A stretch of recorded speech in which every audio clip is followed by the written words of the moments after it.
कि मेरे को, मैं अकेली हूँ, मेरे पति नहीं है, मेरा बेटा नहीं, कोई समझ नहीं है। मैं अपनी बेटियों के साथ रहती हूँ। 24 साल हो गए मैं ऐसे ही रह रही हूँ। ना मेरा कोई कमाने वाला है, ना कोई खिलाने वाला है। बेटियां कर रही है मेरे लिए। और ये बिना मतलब का 5 लाख में घर दे दो, 20 लाख में घर दे दो, 25 बाजार कीमत में लेना सर मेरा घर। एक मैं बात बता रहा हूँ, आखिर में बुढ़ापे में रिश्तेदारी काम आते, अस्पताल ले जाना है, कोई नहीं वो कोई नहीं ले जाएंगे सर। मैं आपको बता रही, आज तक उनने मेरे लिए क्या अच्छा किया। मैं तो कह रहा हूँ देखो भाइयों का केस है, मतलब बिना गोइंग इनटू मैरिज राजीनामा के आधार पे ये निपटने चाहिए भाइयों में।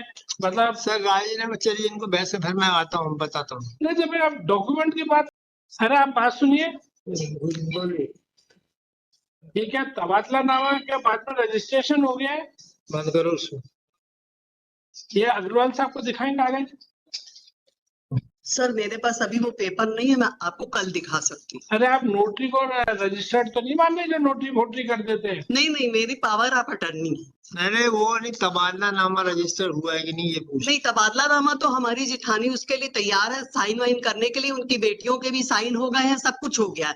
मेरे पास सारे पेपर तैयार है।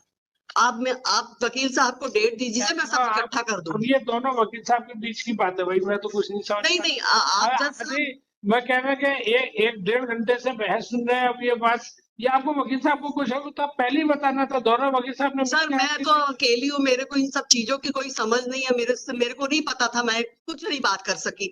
अब वकील साहब भी मेरे से ज्यादा बोले नहीं, मुझे क्या मालूम उनके पास सारे पेपर है कि साहब धन्यवाद तो दे दो साहब ने नहीं पूरा केस बता। नहीं सर, ऐसा है कि अब मेरे को इतनी समझ है नहीं है, मैं आपको सारे पेपर इकट्ठे कर सकती, आप डेट दे दीजिए। वकील साहब को देना। आज आपको अपना पूरा केस समझ में आया कि नहीं? नहीं, समझ में आ गया, लेकिन मेरे को, मैं अकेली हूँ, मेरे पति नहीं है, मेरा बेटा नहीं, कोई समझ नहीं है।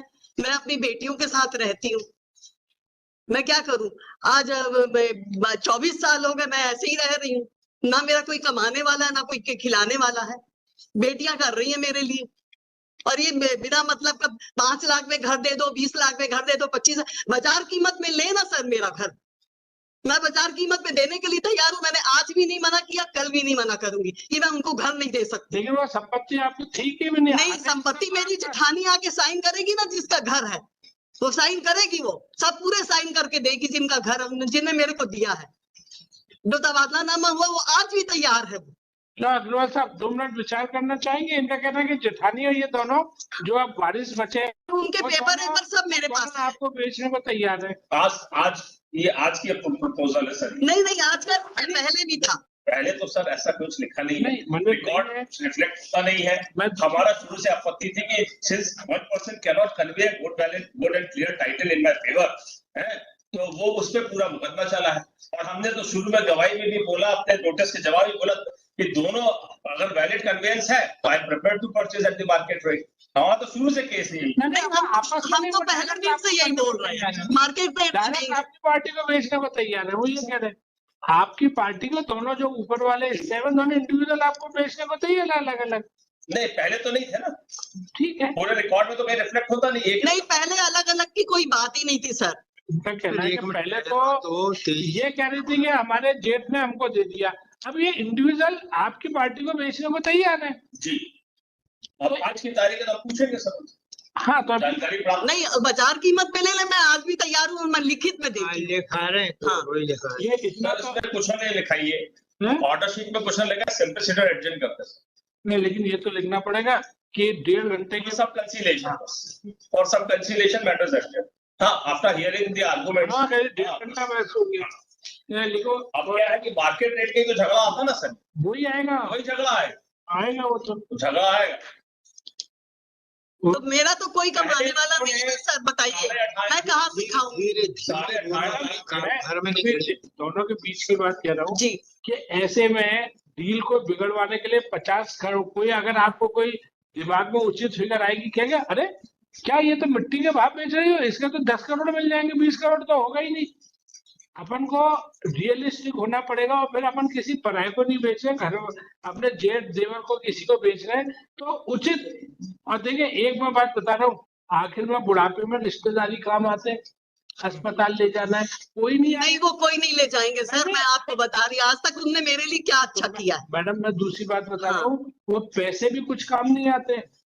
मैं बता रहा हूँ, बड़े बड़े लोग ऐसे ही मर गए, बैंकों में पूंजी ठुसी हुई है और कोई नहीं है। जब तक कि कोई घर में वहां पास में संबंध, इनकी पार्टी को भी आपसे अच्छे बना के रखना चाहिए, आपको भी आखिर हो तो एक ही घर खानदान के। सर यदि वो बोलेंगे कि मेरे को 20 लाख में घर दे दो, 25 लाख में, तो थोड़ी दे दूंगी मैं। ऐसे की तो बात मैं कर ही हाँ, नहीं सकता, क्योंकि हाँ। मुझे नहीं मालूम है कि ये पारिवारिक में दिल के ज्यादा मामले होते हैं। अच्छा चलो, मैं एक बात कह रहा हूँ, आपके गिला शिकवा यही है ना कि इन्होंने हमको पूछा नहीं। ये हर घर की कहानी है, हर घर की राम कहानी है। तेरा हमको सम्मान नहीं देते, हमारे सुख दुख में साथ नहीं दिया। आज कोई दुनिया का कोई घर नहीं है जो इस व्यथा से पीड़ित नहीं है। अरे कोई एक बड़ा, हमारे गांव में एक पंडित आते थे मैडम, तो वो क्या सबका हाथ देखते थे, तो गांव वाले उनको गेहूं फेहूं देते थे। तो मैं देखता था, मैं वो जब गर्मियों की छुट्टियों में, मैं एक उसकी कॉमन लाइन थी, आप बहुत भले हो, आप सबके साथ भलाई करते हो, आपको बदले में हमेशा बुराई मिलती है, आपके हाथ में तो पैसा मिट्टी मानते हो। तो वो लोग इससे बड़े प्रभावित होते थे, उनको लगता था हाँ ये एक पंडित है जो मैंने 4 रेखाएं हाथ की देख के बता दिया कि मैं कितना अच्छा हूँ, दुनिया खराब है। तो इस भ्रम में नहीं मिलती है। मैं आपको एक बहन की तरह बोल रहा हूँ, ये बहुत सारे लोगों को, हम क्या होता है मैडम, ज्यादातर लोगों के साथ हमारी एक गिला शिकवा होती है।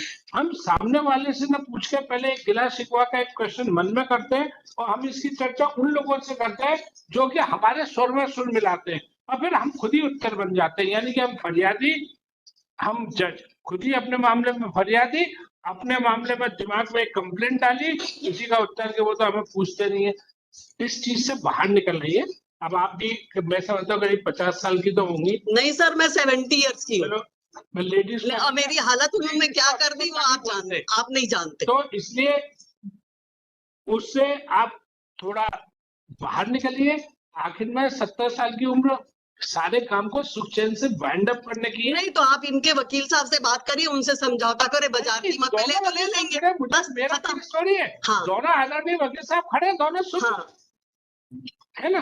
नहीं ये बोले कि हम कम देंगे तो ऐसा तो नहीं हो सकता।